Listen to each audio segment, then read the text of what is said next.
Radio J, le cinéma parlant. Lynn Toubiana, bonjour. Bonjour Lise. Alors merci d'être avec nous ce matin pour une belle actualité du cinéma. Et on commence avec Ce nommé juif aujourd'hui encore de Martine Bouquin. De quoi s'agit-il ? Alors il s'agit d'un documentaire sur le questionnement de l'identité juive. Alors le titre, la réalisatrice Martine Bouquin l'a emprunté à Freud, la célèbre citation de Freud dans son ouvrage L'homme, Moïse et le monothéisme, où Freud revendiquait en 1939 de se nommer juif encore. Alors, ce titre, se nommer juif encore, il est sans point d'exclamation, sans point d'interrogation. Oui. C'est un titre ouvert. Et effectivement, dans ce film, la réalisatrice questionne 7 membres de sa famille sur le thème de la judéité. On va écouter la bande-annonce de ce film. C'est ici, à la maison, que depuis plus de 10 ans, je confectionne mes films sur l'histoire de la famille. Je me demande ce que je cherchais à élucider au-delà des récits et des destins. Je comprends maintenant que pendant que je racontais l'histoire des miens pendant la guerre, c'était aussi le fait d'être juif que je questionnais. Alors, j'ai demandé de l'aide à mes proches. Je leur ai posé des questions. Est-ce qu'ils se sentaient juifs ? Qu'est-ce que ça représentait pour eux aujourd'hui ? Oh bah ça va de soi, oui. Je suis juive parce que si je disais que je suis pas juive, je mentirais. Voilà, donc je suis juive. Moi, je crois que j'ai pas trop d'appartenance. Qu'est-ce que je suis content d'être juive. Est-ce que tu te sens juive ? Oui. Je me sens juive. Ça y est, c'est fini. Belle bande-annonce, oui, et quel questionnement, Lynn. Oui, qui se termine par un rire, comme toujours. Alors, de tous les témoignages recueillis, émane finalement une judéité plurielle, avec des composantes diverses, orthodoxes ou laïques, radicales ou libérales, mais toujours une judéité sur le qui-vive. Voilà, on entend à travers tous ces témoignages des façons différentes de vivre, de sentir ou de penser sa judéité au sein des membres d'une même famille, où la notion quand même d'appartenance à un peuple est fondamentale. Alors, il est question bien sûr de la Shoah, de l'étoile jaune, de l'héritage, de la transmission, de la souffrance, mais aussi du bonheur d'être juif, comme on vient de l'entendre. Voilà, ce qui ressort essentiellement de toutes ces paroles, et surtout de celles de la réalisatrice, c'est une judéité qui est toujours sur le mode du questionnement. Au bout du compte, se demande la réalisatrice, sait-on ce qu'on est ? Alors, sait-on ce qu'on est, c'est-à-dire aussi bien en tant qu'être juif, mais aussi en tant qu'être humain. Alors, ce film n'est pas qu'un reportage familial, c'est un film de cinéma original où la réalisatrice Martine Bouquin filme des carnets intimes, des photos de famille et des poupées de chiffon qu'elle confectionne elle-même et qui représentent chaque membre de sa famille. Ah oui, c'est original. C'est très original. Oui. Et c'est un film aussi émouvant qui fait réfléchir, bien sûr, et qui renvoie chacun d'entre nous à ses propres interrogations. Alors, c'est un film qui sort la semaine prochaine, le 9 novembre, au Saint-André-des-Arts.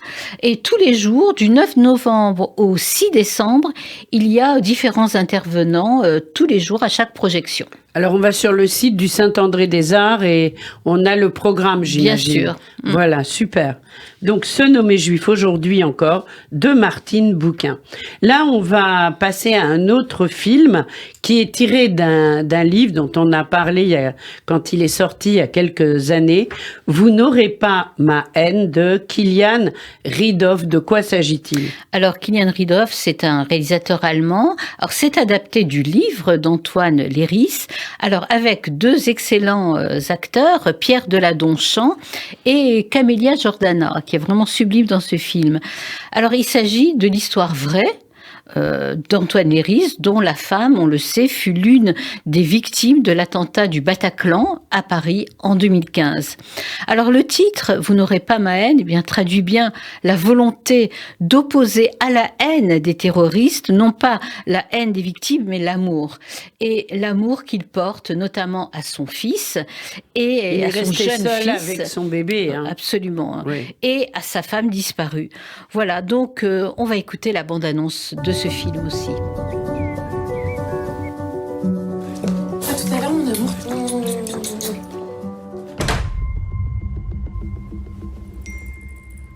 Des explosions, des fusillades et une prise d'otage, semble-t-il, à l'intérieur d'une bataille, une salle de concert.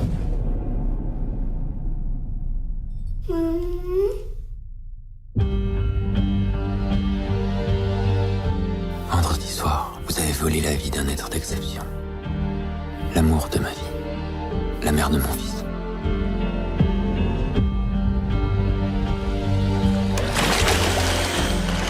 Putain. Antoine, tu veux pas que je t'aime? Nous sommes deux, mon fils et moi. Pleure pas, mon cœur, pleure pas. Mais nous sommes plus forts que toutes les armées du monde. Vous voulez que j'ai peur, que je sacrifie ma liberté pour la sécurité? Do you have a message for the people out there? T'es sûr que c'est pas un peu tôt pour faire tout ça? Mais vous n'aurez pas ma haine.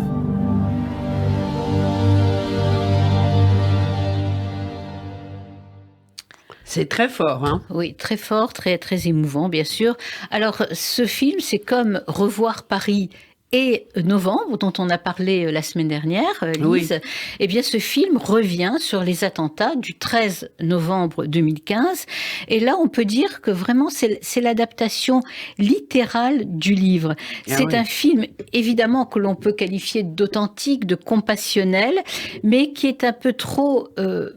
littérale et maladroite par rapport à ce vécu d'Antoine Léris. On a l'impression que le film n'apporte pas grand-chose par rapport au livre. Voilà, donc le livre, moi je l'ai lu, c'est vrai qu'on se fait le film dans la tête. Absolument. Mais c'est bien aussi pour le public qui ne lit pas de rappeler ce qui s'est passé, parce que c'est un livre remarquable et qui a été un peu écrit à chaud quand même, je crois. Tout à fait, tout de six suite. mois ou tout de suite, 6 mois après. Il a même écrit un texte sur Facebook. Mais oui. Rappelez-vous, oui. Lise, de ce texte qu'il avait publié. Vous n'aurez pas ma haine, tout de suite après la perte de sa femme. Mais bien sûr. Et c'est vrai qu'il raconte la solidarité à la crèche quand il était seul avec ce bébé, comment les parents, les autres parents lui apportaient à manger, le soutenaient, s'occupaient du petit, etc. Parce que ça a été... terrible, quoi. Sa femme lui dit au revoir et part à un concert. Il lui dit « Tu aimes ce groupe, je garde notre bébé, vas-y, profite ». Et il la reverra jamais. Absolument. Et apparemment, je crois qu'elle est morte dans les bras de son ami qui n'arrivait pas vraiment à lui dire. Donc, un film quand même à voir pour ne pas oublier. Absolument. Voilà. Même s'il y a, évidemment, comme vous venez de le dire, quelques maladresses. Oui. Et alors, quel est le rôle donc de Camilla Jordana? C'est le rôle de la femme disparue. De la femme, d'accord. Qui a une apparition justement très solaire dans ce film. D'accord. Donc, Vous n'aurez pas ma haine de Kilian Ridov. Et puis là, on va passer au Serment de Pamphire ou Pamphire, on va dire Pamphire, d'accord.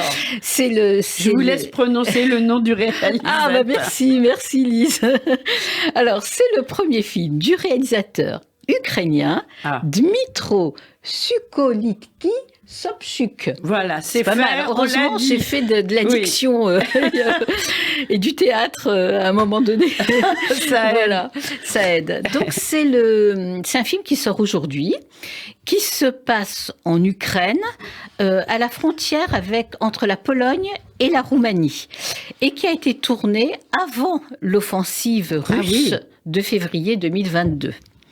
Alors, c'est l'histoire d'un homme, Léonide, qui revient de Pologne où il travaillait dans son village après une longue absence pour retrouver sa femme et son fils. Et le serment de Léonide, surnommé Pamphire, qui signifie pierre, la pierre, c'est-à-dire d'être dur comme du roc, et c'est d'être un homme honnête qui refuse la corruption et la contrebande, ce dont il veut convaincre aussi son fils. Mais il se trouve confronté à une situation à cause de son fils, d'erreur de son fils, où il est dur de tenir ce serment et on assiste à une véritable descente aux enfers. C'est un film haletant, Lise, qui mêle habilement plusieurs genres, le polar, le thriller, le film d'horreur, la comédie absurde. C'est un film politique et tragique sur un homme rattrapé par le passé. Un film qui rappelle très souvent du fait de la mise en scène baroque, très somptueuse, qui rappelle un peu le cinéma d'Emir Kusturica. Donc, un film passionnant à voir et un film tourné avant les événements. Ça nous donnera peut-être une idée de l'environnement avant la guerre. Et ça, c'est important. Alors, Arca de Lotfi Nathan. Alors, Arca de Lotfi Nathan, c'est un film qui présente beaucoup de points communs avec le film. Oui, j'ai dit Lotfi, c'est Lotfi. Lotfi, bon, qui présente beaucoup de points communs avec le film dont on vient de parler. Alors, Arca, il faut savoir la signification, que je ne connaissais pas. Moi non plus. Eh bien, en pays arabe, c'est une troupe de milices levée par une autorité politique et religieuse. D'accord. Voilà, donc avec cet acteur absolument magnifique qui s'appelle Adam Bessa, qui a eu le prix d'interprétation masculine au Festival de Cannes l'année dernière. C'est un film israélien ? Pas du tout, c'est un film tunisien. Tunisien, d'accord. Et c'est une plongée saisissante dans la réalité sociale tunisienne, 10 ans après le printemps arabe. Oui. Voilà, et on voit cette Tunisie en proie à l'injustice, à la corruption.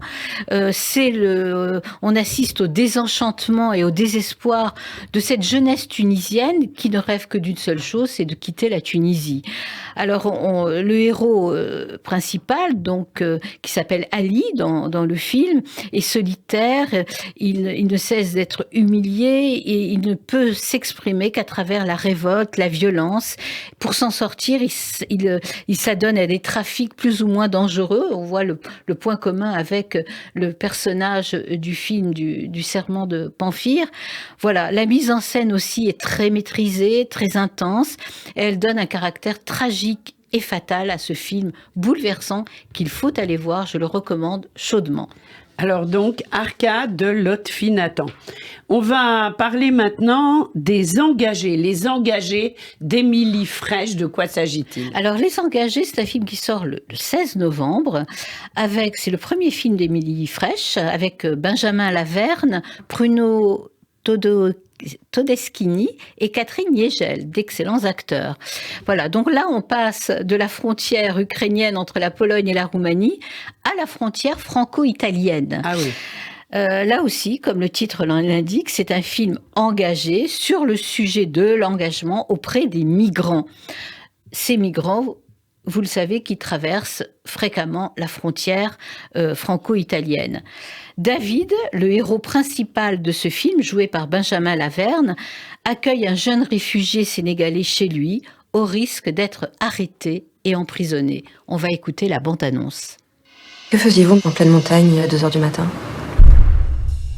Je faisais une randonnée nocturne. Oui, c'est ça, foutez-vous de moi.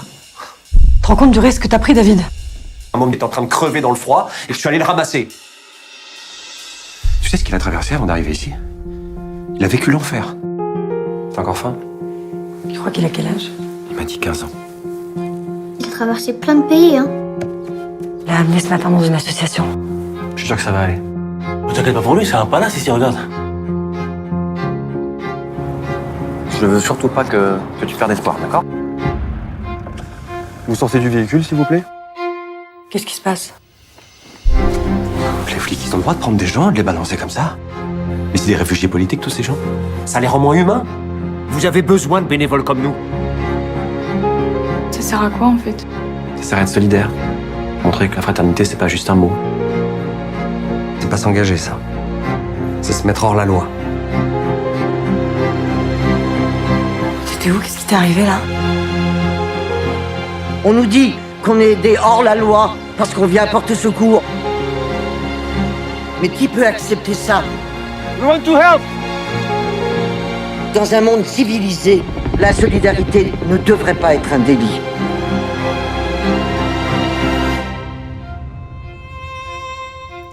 Très émouvant, hein, cette bande-annonce d'Émilie Frêche, le film Les Engagés. C'est un film éminemment citoyen, Lise, qui prône la solidarité, comme on l'a entendu dans la bande-annonce, la fraternité, mais aussi la désobéissance à la loi lorsqu'on ne peut faire autrement que de mettre la morale au-dessus des lois et de porter secours à des exilés, des déracinés, de sauver des vies. On voit dans ce film des enfants, des adolescents pourchassés la nuit par la police et qui peuvent trouver la mort en tombant dans des crevasses en pleine nuit d'hiver dans la montagne. Enfin, heureusement, il y a des maraudes de gens solidaires, de gens engagés qui sont organisés pour aller récupérer ces hommes ou ces enfants dans la montagne et de leur porter secours. C'est un film utile, c'est vraiment très fort, où on voit des hommes et des femmes qui n'hésitent pas à sacrifier leur vie personnelle pour venir en aide aux exilés. Alors voilà, donc c'est un film un très aussi, très beau film à voir, vraiment. Voilà. De toute façon, Émilie Frêche, je crois qu'on peut dire que c'est forcément un beau film. Bien sûr. Étant donné son engagement contre l'antisémitisme, le racisme. Exactement. Donc un film à ne pas rater. Nous, Lynn, nous avons des projets et des invités à venir. Le 9 novembre, de qui s'agit-il? Alors, c'est du réalisateur Éric Varin pour le film Charlotte. Cette femme peintre, Charlotte Delbo, qui a été déportée à Auschwitz. Alors, c'est un film d'animation. Nous avons pour invité le réalisateur, un des deux réalisateurs, parce que je crois qu'ils sont deux, et la productrice de ce film. Ah, super. Et le 16 novembre... Alors là, quand j'ai reçu l'info que vous m'avez envoyée, je l'ai relue 3 fois en disant « je rêve ou pas ?» Absolument. Alors on le dit, le 16 novembre, Gad Elmaleh en direct avec nous pour son film « Tu restes un peu », j'espère qu'il va rester longtemps dans le studio. Absolument, c'est ce qu'on espère. On va lui dire « tu restes longtemps avec nous, Gad ». Voilà, donc ce sera le 16 novembre. Et comme on termine toujours...